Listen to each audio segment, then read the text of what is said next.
Eu tive a honra de estar com ele na Senapev.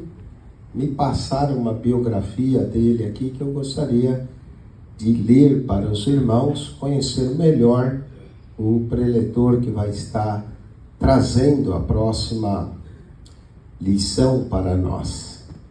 Luiz Prestes Macena nasceu no Rio de Janeiro em 1959 e ele é descendente de judeus sefardes, correto? Falei certo? Sefardes? Convertido ao Evangelho em 1970, tornou-se uma figura proeminente na educação teológica.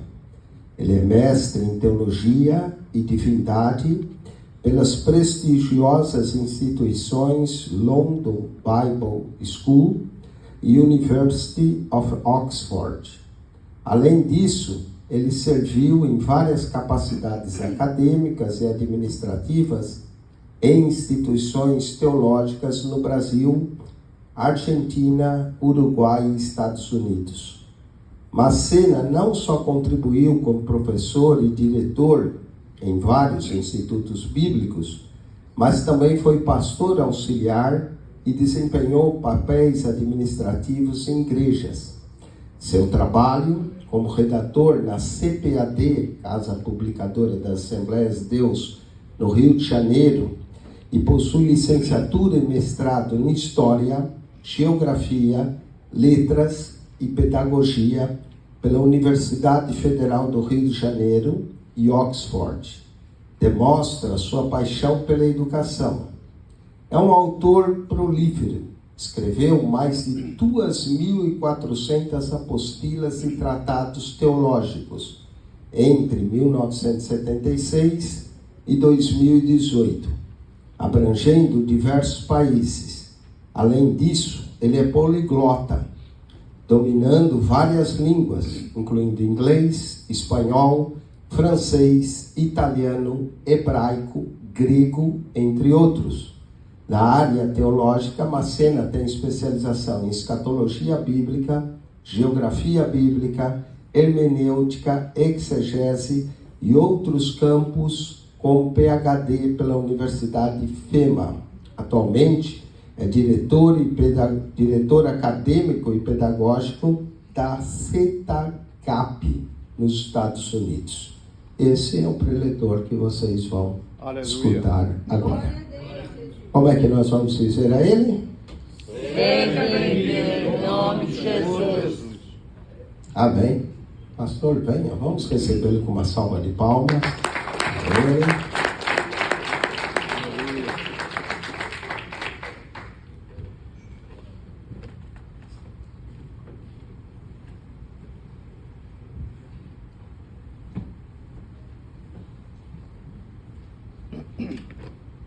Bom dia, paz do Senhor a todos.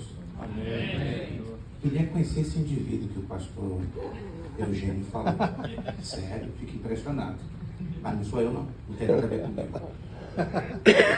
Deve ser alguém parecido que tenha o meu sobrenome, né, porque o nome Macena é um sobrenome judeu muito conhecido na Espanha, mas o pastor Eugênio começou a descrever a biografia desse indivíduo. Eu falei, rapaz, o camarada é bom. Não tem nada a ver comigo não. Por favor, é uma coincidência.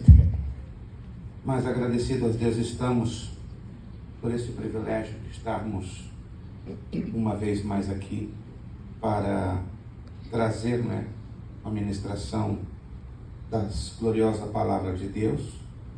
Agradeço ao pastor Eugênio pela confiança que se colocou, nossa pequena pessoa para trazer uma pequena participação nessa escola bíblica de obreiros e líderes. Que Deus continue abençoando este ministério de uma forma muito especial. Também pastor Sérgio, começamos a ter um relacionamento muito bonito para a glória do Senhor, tem acrescentado muito. E também Deus nos privilegiou, tem nos privilegiado para também estarmos aqui, um núcleo da nossa escola teológica, todos os quartos sábados de cada mês, para a glória do Senhor, para acrescentar um pouquinho, um grãozinho de areia a questão da educação cristã, que hoje ela é muito desafiante na maioria das nossas igrejas. Quero pedir, por gentileza, os irmãos que estão ali na área dos vídeos, né, que já pudessem sincronizar a nossa... Esse povo que está ali, meus irmãos, eu acredito que eles fizeram um curso com Steve Jobs. Pensa num grupo eficiente. Parabéns à irmã Débora e o Bernardo. Deus abençoe grandemente. Aleluia. Esse grupo. Não apenas a eles, né, que nos ajudaram, mas também a equipe que está ali, né? Porque um trabalho de equipe tem que ser reconhecido como um trabalho não de um, mas de vários. Bom, como já sabemos, né, a nossa... É bom deixar eu trabalhar com o meu cronômetro, porque eu sou um judeu e muito preocupado com o tempo. Então eu quero trabalhar exatamente em cima do tempo que nos foi oportunizado. Perfeito. Como estamos vendo ali na tela, o tema da nossa EBOL é a graça de Deus manifesta no Evangelho. Então, vamos conhecer um pouquinho, né, desta graça de Deus dentro do conteúdo das Sagradas Escrituras. Eu decidi fazer um formato bem didático, tá? Bem didático para facilitar a compreensão desta impactante matéria, ou por que não dizer desta veia que a Escritura Sagrada assim nos apresenta. Vamos introduzir a nossa temática falando que não há como negar que todos nós somos pecadores e a nossa natureza é corrupta e nossos pensamentos e ações cheios de engano, como estamos ali lendo. Porém, louvaremos a Deus porque Ele não nos salva por nossas obras, e sim por sua graça. Então, tudo que nós somos, tudo que nós temos e tudo que nós fazemos é baseado na graça de Deus. E o que é a graça de Deus? De uma forma bem simplicista, a palavra graça, ela reside na palavra favor imerecido, ou dádiva imerecida, ou presente imerecido. Me preocupa muito quando eu ouço de alguns ministros, eu falo isso com profunda sinceridade, sem crítica. Quando alguém do púlpito, muitos ministros dizem: meu irmão, você merece, minha irmã, você merece. Eu quero acreditar que isso é uma força de expressão equivocada e mal colocada. Porque, na verdade, nós não merecemos nada. Não merecemos a vida, não merecemos saúde, não merecemos, acima de tudo, nem a salvação que nós temos. Então, tudo que somos, tudo que temos e tudo que fazemos é por graça. O texto que já foi lido, e o texto que nós também estamos aqui nos sustentando, em Efésios 2, 8, 10, está ali na tela, diz assim: porque pela graça sois salvos, por meio da fé. E isto não vem de vós, é dom, é presente de Deus. Não vem das obras. O próprio texto já deixa isso bem claro, bem enfatizado. Não vem das obras, para que ninguém se glorie. É normal. Se você faz algo, você obviamente quer ter mérito naquilo que você fez. Não, eu suei a camiseta, eu me esforcei, eu batalhei, eu triunfei. Ok, todos nós, claro, temos mérito em alguma coisa que nos empenhamos a fazer, nos empenhamos a realizar. Mas a única coisa, irmãos, deixe isso bem guardado no seu coração, e nós vamos ouvir hoje dos lábios de vários servos de Deus que estarão enfatizando esta temática bíblica. A única coisa que eu e você, como servos de Deus, não temos uma gotinha de mérito, uma gotinha de merecimento. Não temos nenhuma participação de dizer, eu fiz e acontecer, eu fiz e aconteci, chama-se a nossa salvação. Não temos participação direta, a nossa participação é só a fé.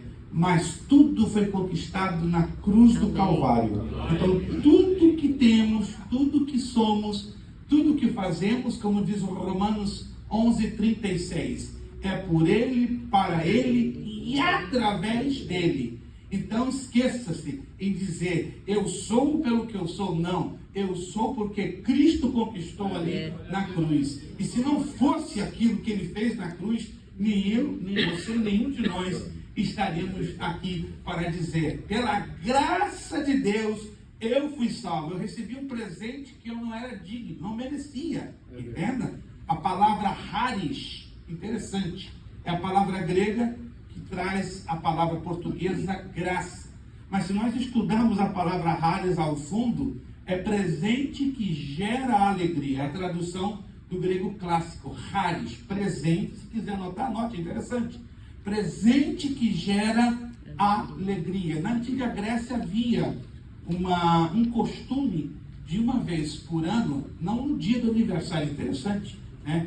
Em uma celebração em separado, entregar um presente diferenciado, um presente que gerasse alegria para aquela pessoa, que a pessoa demonstrava carinho, afeto, estima, apreço. E esse presente na língua grega, no grego clássico, era chamado de charis, presente que gera alegria. Daí vem a palavra carisma, dom, graça. Aí vem a palavra grega charismata, os dons espirituais. Vamos pensar bem, irmãos. Tudo que Deus dá para mim, dá para você, sem merecimento nenhum, mas tudo pelo que Cristo conquistou na cruz do Calvário, gera em nós o quê? Alegria, alegria, alegria. Ainda que nesta manhã tenha alguém aqui com tristeza, tem alguém aqui com algum peso de alguma aflição, de alguma tribulação, de alguma luta, eu quero mencionar Neemias capítulo 8, versículo 10. A alegria do Senhor é a nossa força.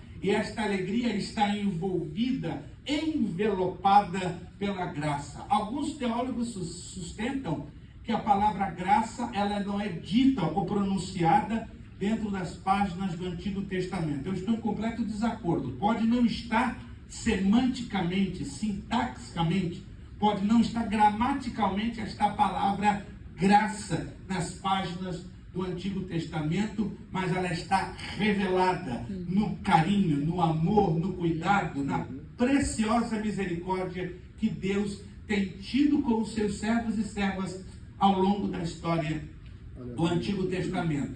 Ainda que esta palavra ela aparece não muito frequentemente, nós vemos lá no livro do Gênesis, né, que Noé encontrou graça aos olhos de Deus. Então vemos aí a palavra graça de alguma forma se manifestando no Antigo Testamento. Nesta ebol, então, vamos estudar uma fatia importante da teologia que envolve a soteriologia, a doutrina da salvação.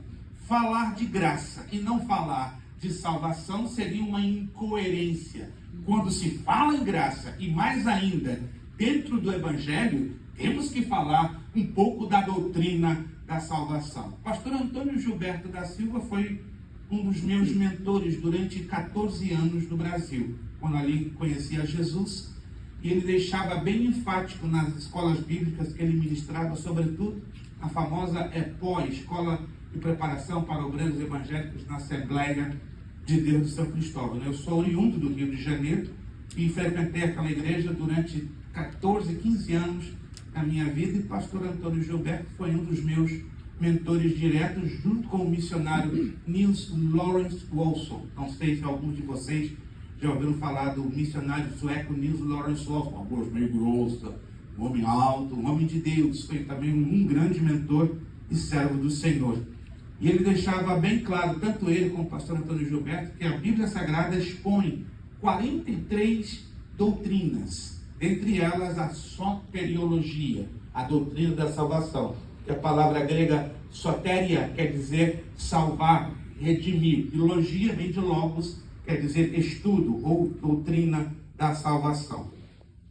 Salvação é o principal tema discutido na comemoração dos 500 anos da Reforma Protestante. A Reforma Protestante se deu em 31 de outubro de 1517, ali no Palácio de Wittenberg, no sul da Alemanha. Já estive ali 2 vezes e é algo que emociona. Por que emociona, pastor? Um palácio, um prédio antigo, gótico? Não, eu sou historiador e como historiador me fascina viajar por lugares onde a história bíblica ou aonde eventos ligados com o movimento evangélico que geraram um profundo impacto, uma profunda transformação nas nossas vidas, como hoje assim vivemos. Seja nos tempos bíblicos, seja nos tempos modernos, o importante é termos em consideração que Deus não parou de agir. Ele está sempre agindo e sempre trabalhando. E a reforma protestante, protagonizada por Lutero, depois por Calvino, por Zwingli, gerou realmente um impacto na nossa forma de entender e apreciar a palavra de Deus. Vamos compreender a graça de Deus. Pastor, está muito bonito a sua introdução, mas a pergunta que você está fazendo aí no seu lugar: o que é graça? Vamos lá. O pecado é mais do que um problema. Vamos entender a palavra pecado e vamos colocar ao lado da graça. A palavra pecado, segundo o grego koiné, é a palavra hamartia. Talvez você já ouviu falar desta palavra, hamartia. Daí vem uma outra doutrina bíblica chamada amartiologia, a doutrina ou o estudo do pecado. Se você estuda profundamente o grego koiné, vai descobrir que a palavra hamartia, ela não é apenas pecado, mas significa errar o alvo. Exatamente o que aconteceu com Adão e Eva. Eles erraram o alvo. E qual era o alvo? Estarem dedicados a ouvir 100% a voz de Deus e obedecê-la. Alguém está aqui me entendendo, irmãos? Amém. Deus nos orienta, Deus nos instrui para não errarmos o alvo, porque é uma tendência nossa, desde o Éden, perdermos a visão do alvo, que é obedecer a Deus. Um certo teólogo disse que o primeiro pecado que entrou no universo foi a rebeldia, através de Lúcifer, que se tornou depois Satanás. Mas o primeiro pecado que entrou na raça humana foi a dúvida e a consequente desobediência. Dúvida porque Deus havia dado as instruções claras na sua palavra, o que Adão e Eva deveriam fazer. Então entrou a dúvida. E a dúvida, claro, gera a desobediência e, consequentemente, tirar o casal, como aconteceu, do foco. Mas vamos lá. O pecado é mais do que um problema. A graça se refere à bondade de Deus aos homens e demais criaturas. Quem habitava em um mundo de trevas passa da condição de perdido a filho de Deus. Então vamos entender rapidamente essas três coisas. Primeiro, uma definição bíblica a respeito da graça. Segundo, que a graça é uma definição bíblica até um tanto inexplicável. Porque se nós colocarmos em padrões humanos a explicação lógica da graça, a gente não vai chegar a nenhum lugar. E a graça comparada à lei. Vamos lá então? Uma definição bíblica a respeito da graça. De forma geral, a graça é um favor que não merecemos. Repita comigo: graça, é um favor, que não merecemos. Para ensaio ficou, ó, lindo, irmãos.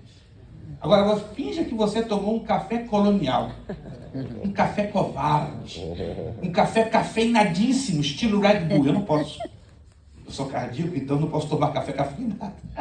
Se me convidar para um decaf, eu estou com você. Se você me convidar para um cafeinado, aí fica você sozinho. Mas vamos fingir que tomamos um café colonial, um café forte, um café possante, aqueles cafés, né, bem clássico do Rio Grande do Sul, Santa Catarina e Paraná. Eu vivi vários anos no sul do Brasil, e o sulista, para fazer café da manhã, é covarde.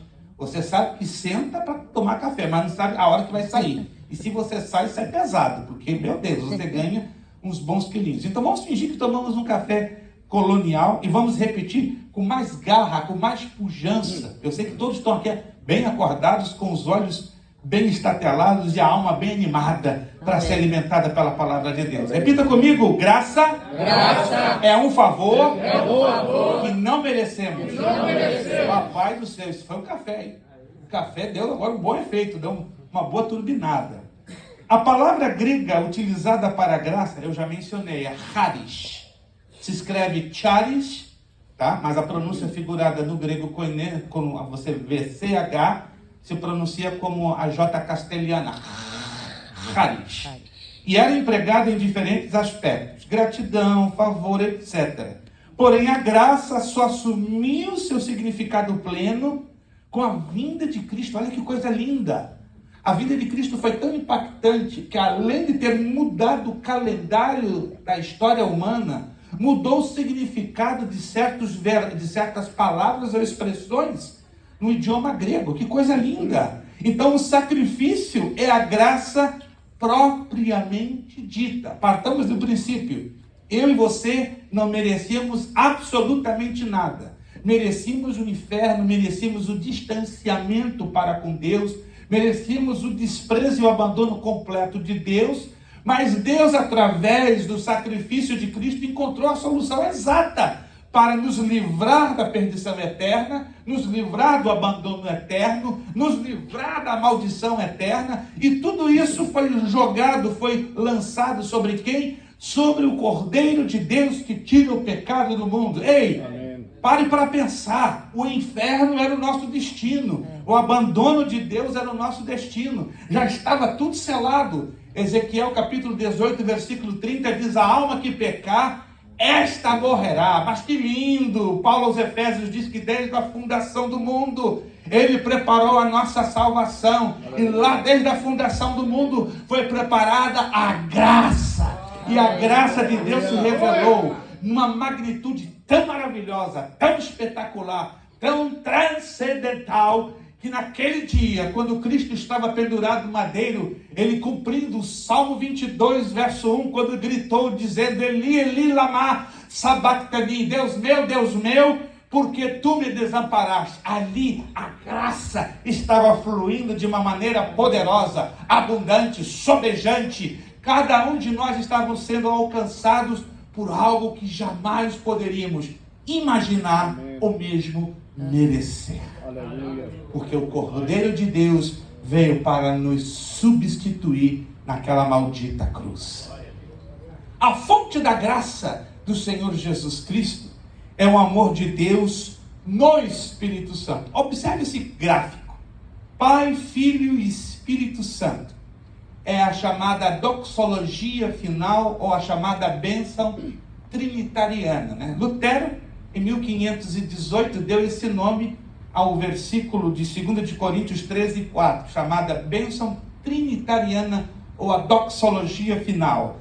A graça do Senhor Jesus Cristo, o amor de Deus e a comunhão do Espírito Santo estejam com todos vós. Mas observe a ordem: a graça do Senhor Jesus Cristo, ou seja, o favor imerecido do Filho, o amor de Deus, ou seja, o amor do Pai, e a comunhão do Espírito Santo. Me chama a minha atenção que a palavra comunhão é koinonia.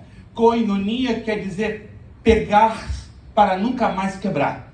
Ou seja, se pega como fosse uma super bonder, para nunca mais ser quebrado, nunca mais ser rompido. É isso que o Espírito Santo tem feito na nossa vida. Quando o Espírito Santo passou a habitar na minha e na sua vida, dentro do nosso espírito, ele veio para ficar pegado, bem pegado, e para nunca mais ser quebrado, separado dentro de nós. Porque lembre-se que no Antigo Testamento, o Espírito Santo, ele não habitava no homem, ele vinha sobre o homem, estava ao redor do homem, caminhava entre os homens. Só 3 tipos de pessoas recebiam a residência temporária do Espírito Santo para cumprir uma missão específica da parte de Deus. E essas pessoas eram os reis, profetas e sacerdotes. Por isso que estas pessoas eram ungidas com corno de azeite, porque o corno de azeite significava a futura habitação do Espírito Santo na minha, na sua, na nossa, nas nossas vidas. Irmão, louve a Deus, porque pela graça de nosso Senhor Jesus Cristo, pelo amor do Deus Pai, alcançamos ter algo que nunca poderíamos ter ou imaginar: a comunhão do Espírito Santo. Boa notícia para você: o Espírito Santo mora, vive, amém, reside dentro de você. Os irmãos não estão entendendo. Alô! O Espírito Santo mora, vive, reside dentro de você.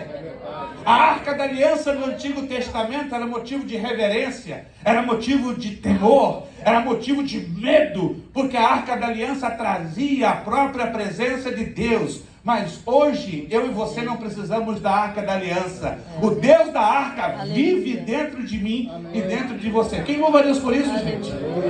Oh, meu Deus! Glória a Deus. A graça de Deus faz coisas fantasticamente lindas. Essa é a relação tipológica, a comparação figurada entre Adão e Jesus Cristo. Através de Adão veio uma transgressão que contaminou toda a pureza da raça humana estabelecida por Deus. Mas em Jesus Cristo ele trouxe a justiça. Em Adão veio a desobediência, mas através de Jesus Cristo se manifestou a obediência para que eu e você aprendêssemos nele como exemplo da obediência. Através de Adão veio a condenação, mas em Jesus Cristo a justificação. Através de Adão veio o pecado, errar o alvo, mas em Cristo Jesus veio para nós o quê? A graça, a graça, a graça, o favor imerecido. Adão trouxe a morte, mas Jesus Cristo trouxe a vida. Temos que agradecer a Deus, porque se não fosse pela graça, ai, ai, ai, ai, ai, ai, que seria de nós?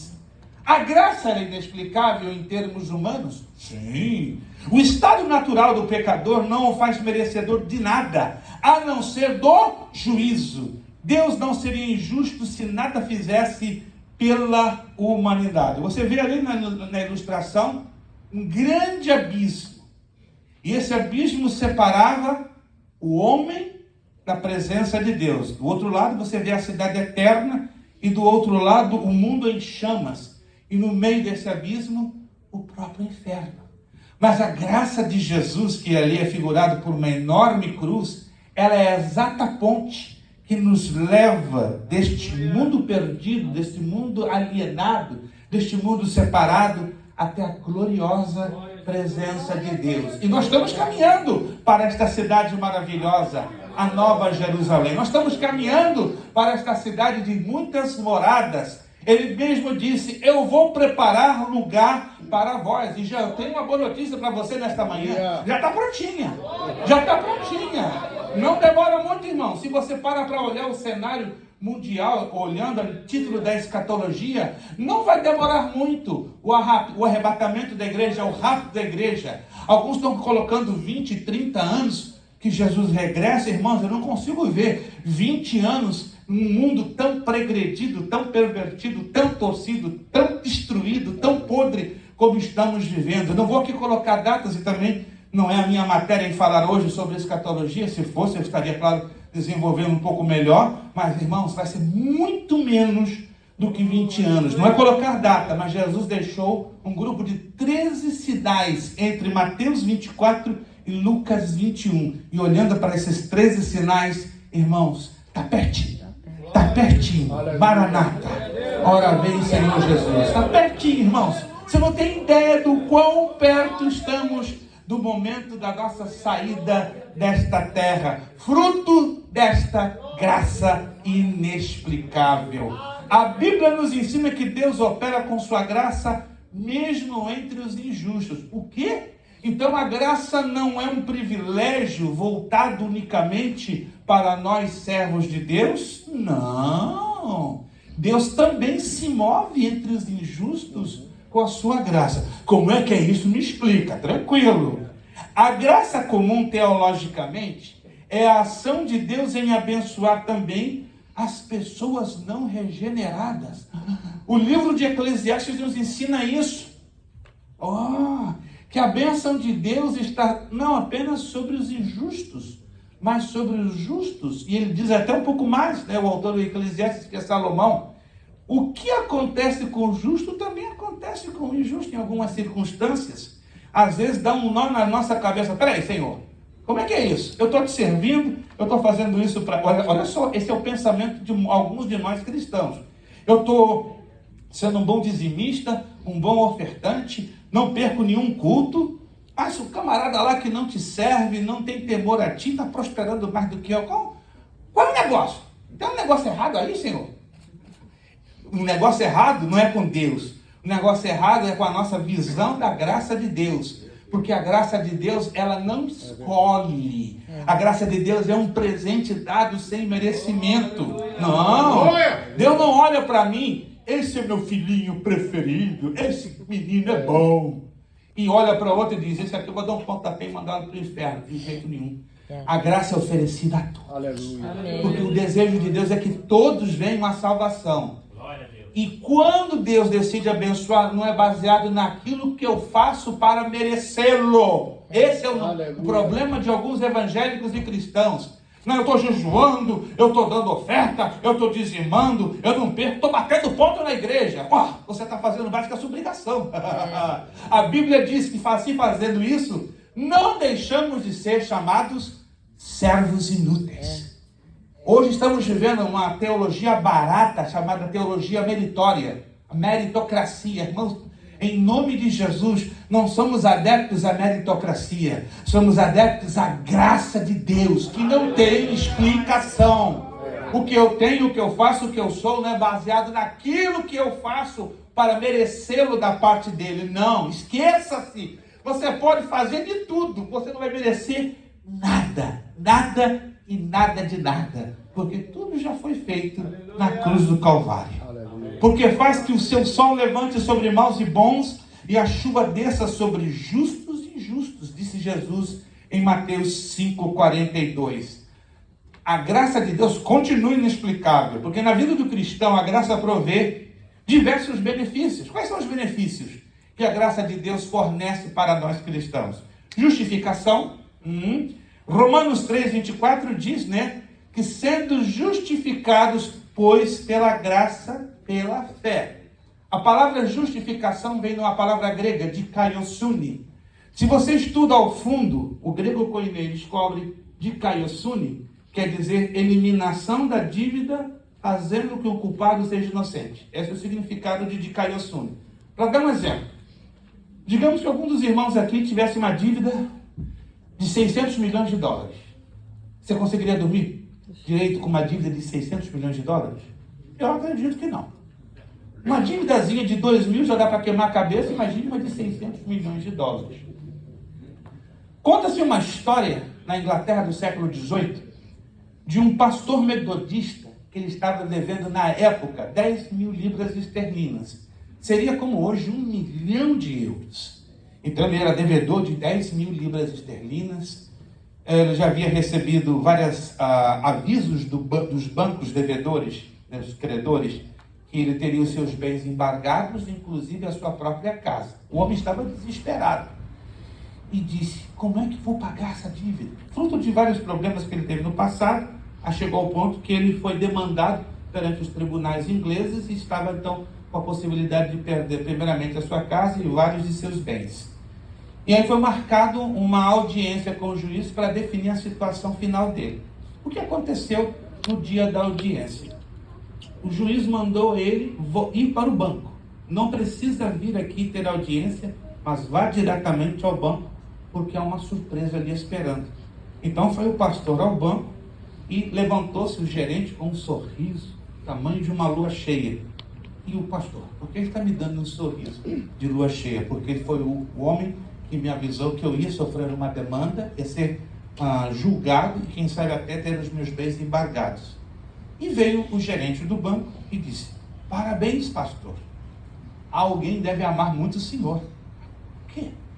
Eu estou aqui a pedido do juiz porque a audiência foi adiada e pediu o juiz que eu conversasse com o senhor.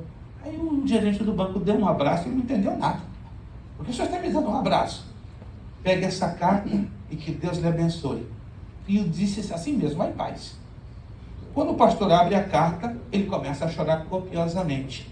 A carta dizia, a sua dívida foi paga completamente. No direito jurídico inglês, quando uma dívida é paga completamente, nunca fica o registro. Como no Brasil, Você deve ao Serasa, ao SPC, fica com seu crédito sujo por um tempo e fica marcado.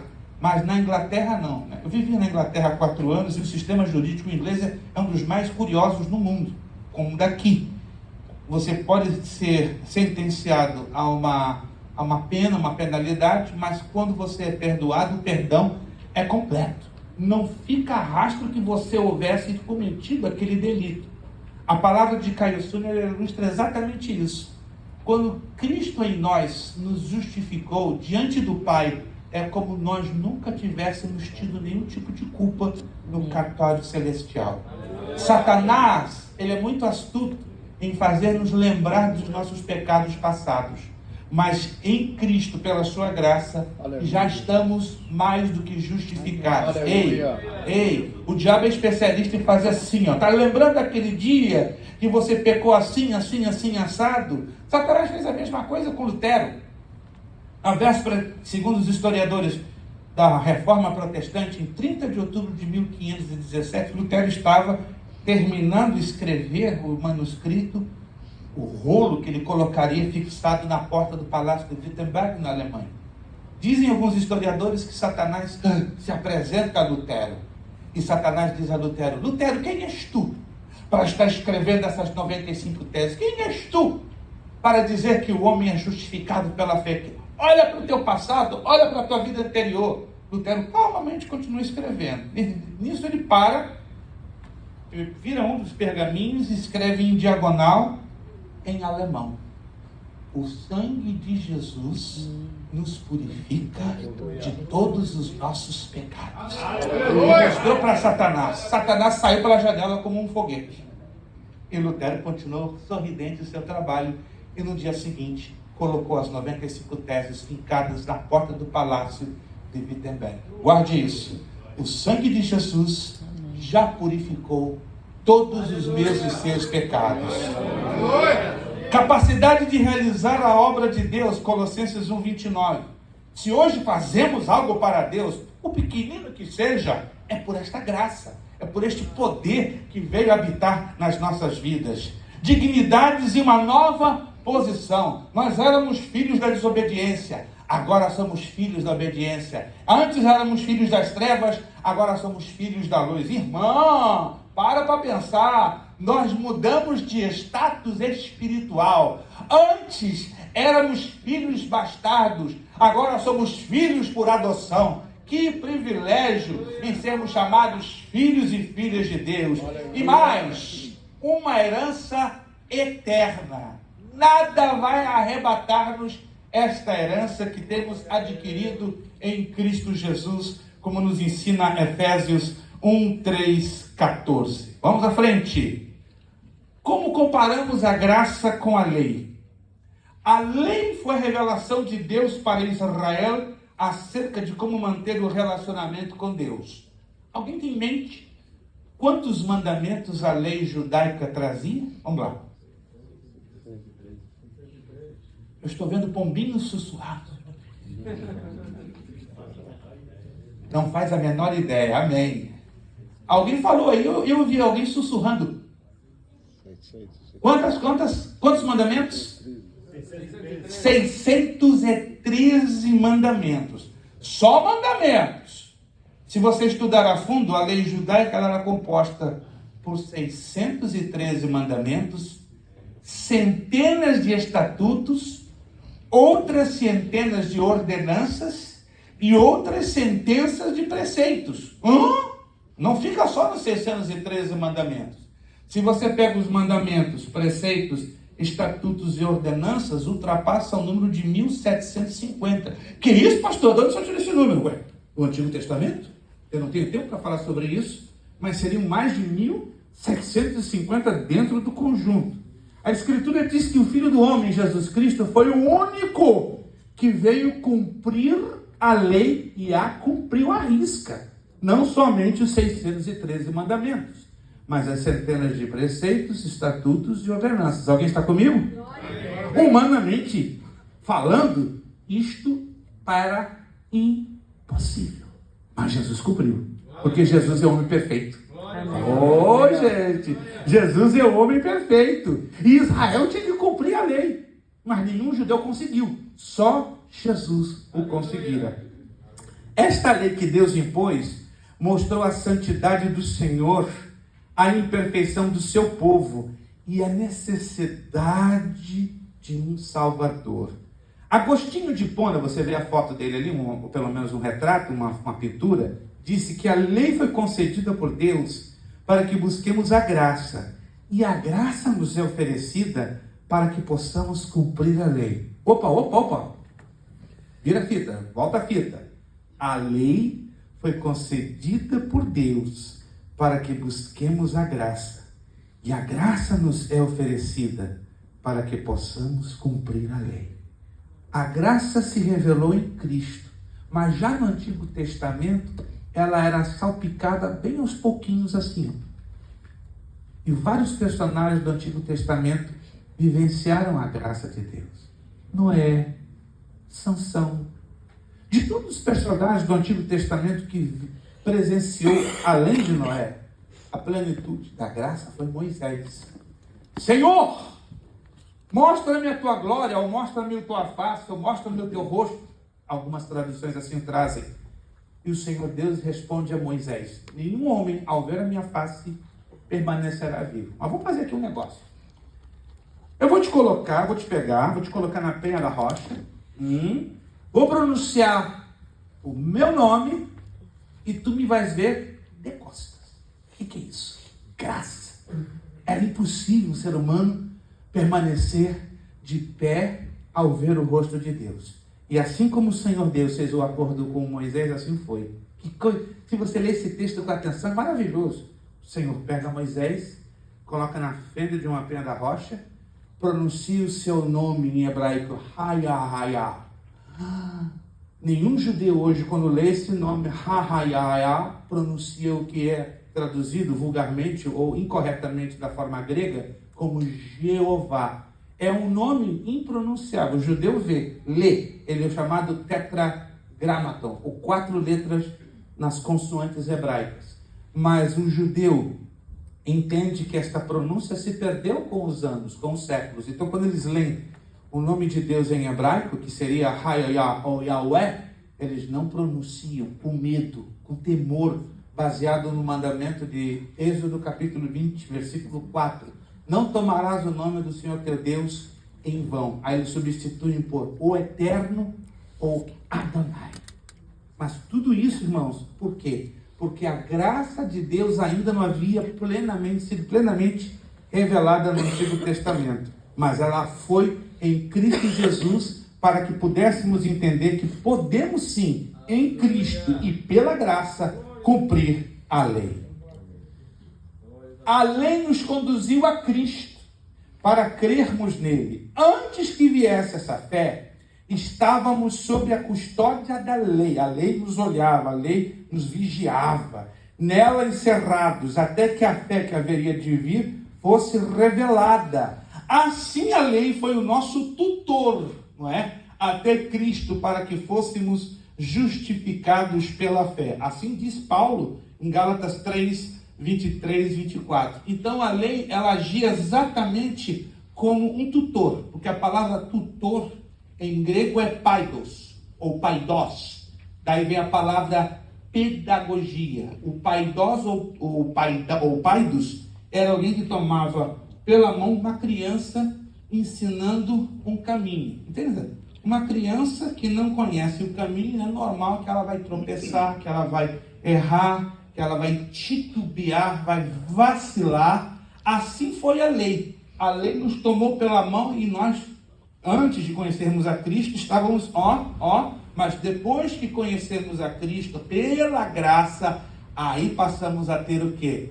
Visão, firmeza, estabilidade, comunhão, relacionamento. Se hoje eu tenho a Cristo, se hoje nós temos a Cristo, se hoje nós amamos a Cristo, é porque um dia a graça de Deus foi revelada para que a lei que lá atrás nos levou pela mão, mas agora é o Espírito Santo que nos guia na plenitude de um relacionamento que agrada o coração de Deus. Você louva a Deus por isso? Amém. Meu tempo já está indo embora. Tenho 12 minutos no meu cronômetro. Meu Deus.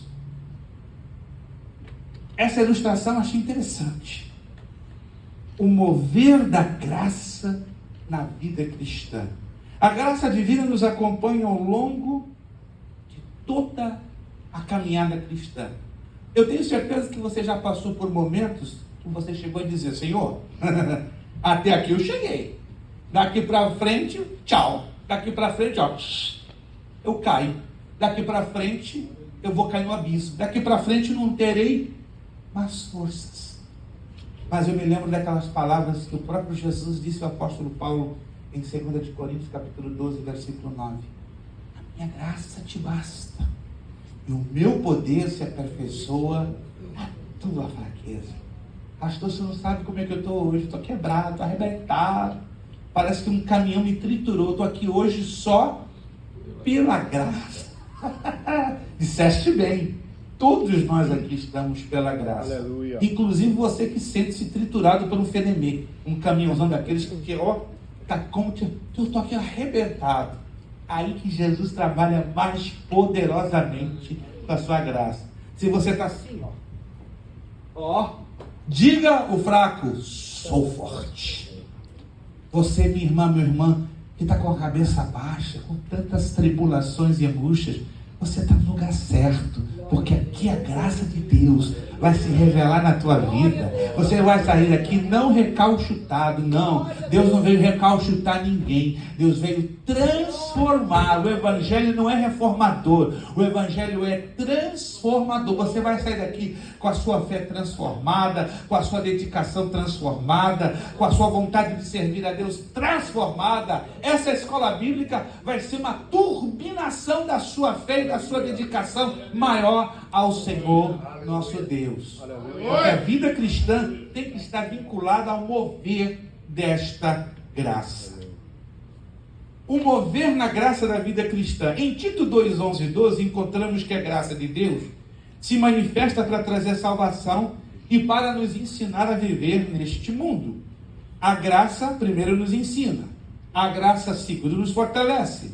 Terceiro, a graça nos capacita para o serviço. Vamos então pronunciar: a graça nos ensina, A graça nos ensina. a graça nos fortalece, A graça nos fortalece. a graça nos capacita para o serviço. A graça nos capacita para o serviço. Vamos repetir de novo com mais garra. A graça nos ensina, A graça nos ensina. a graça nos fortalece, A graça nos a fortalece. graça nos capacita para o serviço. A graça nos capacita Pela para o serviço. terceira e última vez, e vocês vão entender porque eu estou insistindo 3 vezes. Vamos lá. A graça nos ensina, A graça nos ensina. a graça nos fortalece, A graça nos a fortalece. graça nos capacita para o serviço. A graça capacita para o serviço. Vamos entender rapidamente como funciona isso.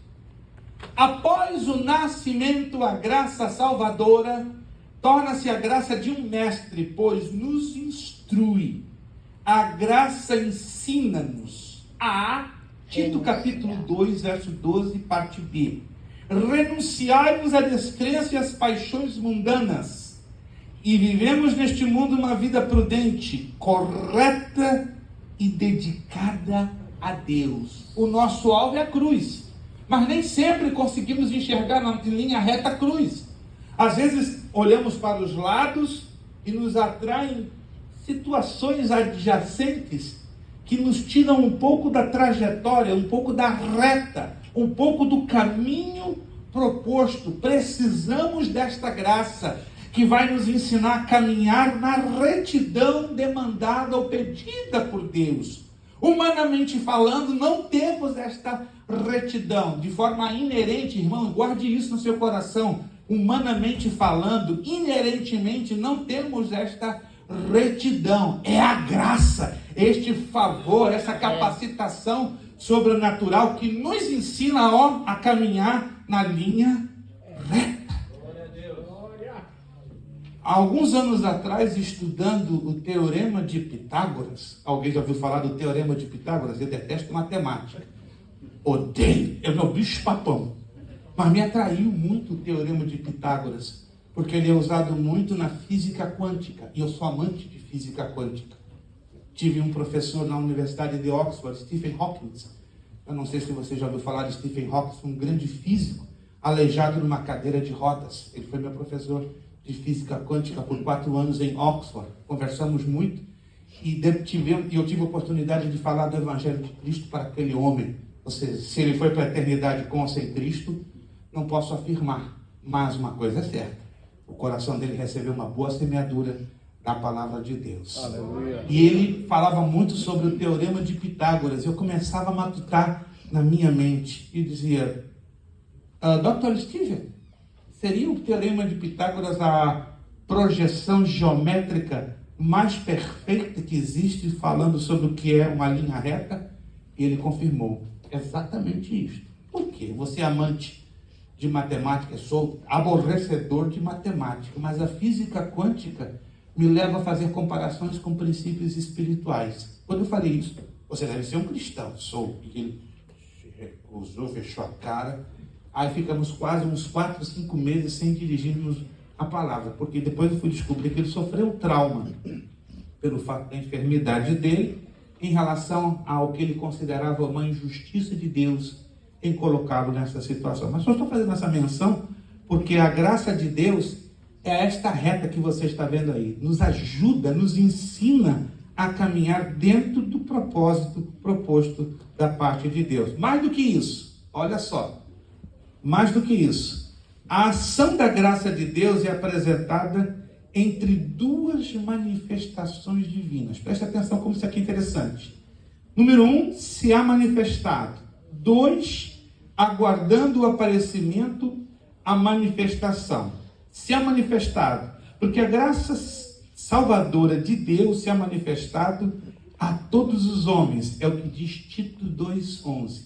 Esta graça se manifestou para você, talvez, há 10 anos, quando você conheceu a Cristo, ou há 40 anos, ou há 2 anos, ou há 6 meses. O tempo que você conheceu a Cristo foi o momento que essa graça se manifestou. Na minha vida se manifestou há 54 anos. Mas a boa notícia, ela não parou no momento que ela me encontrou. Por que eu digo me encontrou? Alguns pregadores usam um jargão que não é bíblico. Eu encontrei a Cristo. Teologicamente, isso é uma inverdade. É uma enorme... Preste atenção, isso é sério. Não é o meu ponto de vista, é o ponto de vista da Bíblia. Entre o meu ponto de vista e a Bíblia, eu fico com a Bíblia. Eu fico com a palavra de Deus. Nós não teríamos nenhuma capacidade de encontrar Cristo. Nenhuma. O pecado nos deixou tão isolados e distanciados da presença de Deus que nós não teríamos jamais percepção espiritual para chegarmos a Deus. Ele que olhou para nós, Ele que nos escolheu, Ele que nos encontrou, Ele que nos resgatou, Ele nos tomou pela mão e disse: filho, filha, aqui eu estou, vou te salvar, vou te libertar, vou te transformar. Aceita a minha proposta? E você disse: eu aceito. Quantos aceitaram essa proposta aqui? Meu Deus! Glória a Deus. Mas não para por aí. E aguardando o aparecimento, a manifestação. Essa palavra no grego me fascina, parousia. Manifestação. Aguardando a bem-aventurada esperança e o aparecimento, ou seja, parousia, revelação da glória do grande Deus e de nosso Senhor Jesus Cristo. Este aparecimento vai ser no dia do arrebatamento da igreja. Primeira carta de João, capítulo 3, verso 2, disse: nós naquele dia conheceremos Ele tal qual como é. E quando eu e você virmos o rosto do nosso Salvador, você vai dizer: meu Deus, é só por graça. Porque diz a Escritura que quando isso acontecer, estaremos em um corpo glorificado, em um corpo imperecível, em um corpo não mais sujeito à enfermidade, em um corpo não mais sujeito ao domínio do pecado. Irmãos, teremos um corpo à semelhança de Jesus. Você vai ver o rosto do nosso Salvador, você vai ver o corpo do nosso Salvador, e você vai olhar para o seu corpo: rapaz, é parecido demais. Isso é graça, irmãos. Isso é presente e merecido da parte. Como nós, pecadores condenados, receberíamos tamanho presente. E esse presente se substanciará, se colocará de forma concreta no dia da vinda de nosso Senhor Jesus Cristo. Quem espera ainda o arrebatamento da igreja? Pastor Eugênio, tem pouca gente esperando o arrebatamento. Ou você está com torcicolo no seu braço? Acho que vão ficar. Quantos creem que vão subir? Pelo amor de Cristo. Oh, meu Deus, eu já ia parar para fazer uma oração. Senhor, traz a tua graça para convencer que o arrebatamento é uma realidade. Alguns estão ensinando que o arrebatamento não vai acontecer, que é uma falácia, é uma historinha da carochinha. Tranquilo. O arrebatamento é uma realidade tão crucial como o ar que nós respiramos. Aleluia. Para concluir, tem 1 minuto e 18 segundos. E aí continuamos na parte da tarde. A graça nos fortalece. Aleluia. Não encontraremos força em nós mesmos, mas em Cristo.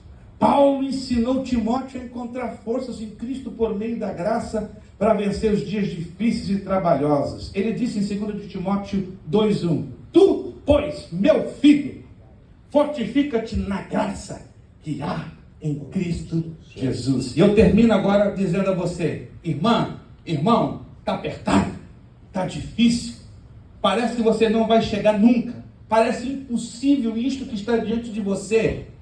Agarra-te, abraça com força a graça que há em Cristo Jesus.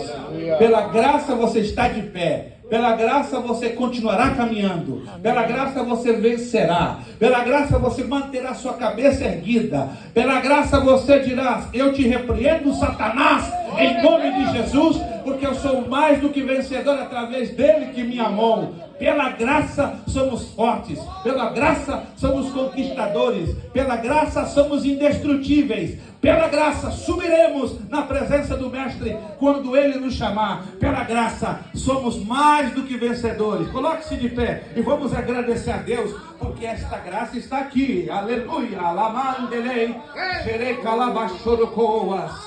E esta mesma graça agora vai encher o servo que estará trazendo a próxima ministração, porque esta é a ebol da graça, e nunca se viu uma manifestação tão linda da graça como estaremos vendo nesta ebol. Vamos agradecer a Deus, porque a graça de Deus está aqui entre nós, revelada e continuará se revelando mais e mais. Pai amado que está nos céus, louvamos o teu nome agradecidos pela tua graça. Ai de nós, ai de nós, ai de nós se não fosse esta graça, este favor imerecido, este presente, esta dádiva, tudo conquistado ali na cruz do Calvário. Obrigado, Pai. Obrigado, Filho. Obrigado, Espírito Santo. Na mesma graça, na mesma unção, usa o teu servo que agora estará fazendo uso da tua palavra. Usa os preletores da parte da tarde e da noite. Derrama a tua graça nesse lugar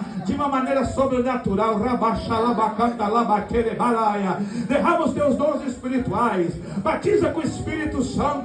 Mostra, Deus, que tu és o Deus da graça que não mudou e nunca mais mudará. Tu és o mesmo ontem, hoje e eternamente. Adore a Deus por 2 minutos. Adore a Deus por 2 minutos. Isso. Dê aí agora adoração. Não pensa nada. Só adore, adore, adore, adore. A graça dele está enchendo a sua alma. A graça dele está enchendo a sua vida. Isso, a graça de Deus quer fluir na sua vida. Dá lugar ao Espírito de Deus, porque no seu coração tem palavra, tem lenha depositada, e aonde tem lenha, aonde tem palavra, tem fogo. Está descendo o fogo do céu, é por causa da graça. Está descendo azeite fresco do céu, é por causa da graça. Adore 1 minuto mais, 1 minuto mais, 1 minuto mais, 1 minuto mais. Essa casa está pegando fogo, porque aqui tem graça, aqui tem graça, aqui tem graça. Lá vai, louve a Deus a mais por 30 segundos. Que anda lá, baixaia. Receba renovo, receba renovo, renovo através da graça que está fluindo como algo muito fresco. Obrigado, Senhor. Obrigado, meu Pai. Obrigado, Pai. Obrigado, Filho. Obrigado, Espírito Santo. Continua te movendo pela tua graça. E usa o teu servo agora, com muita graça, unção fresca e autoridade dos céus, porque a tua graça está revelada entre nós. Toda honra, toda glória, toda majestade damos ao teu nome. Muito obrigado, em o nome de Jesus. Um aplauso ao Deus da graça. Um aplauso ao Pai. Um aplauso ao Filho. Um aplauso ao Espírito Santo. Deus nos abençoe. Nos vemos na parte da tarde. Pastor Eugênio com a palavra.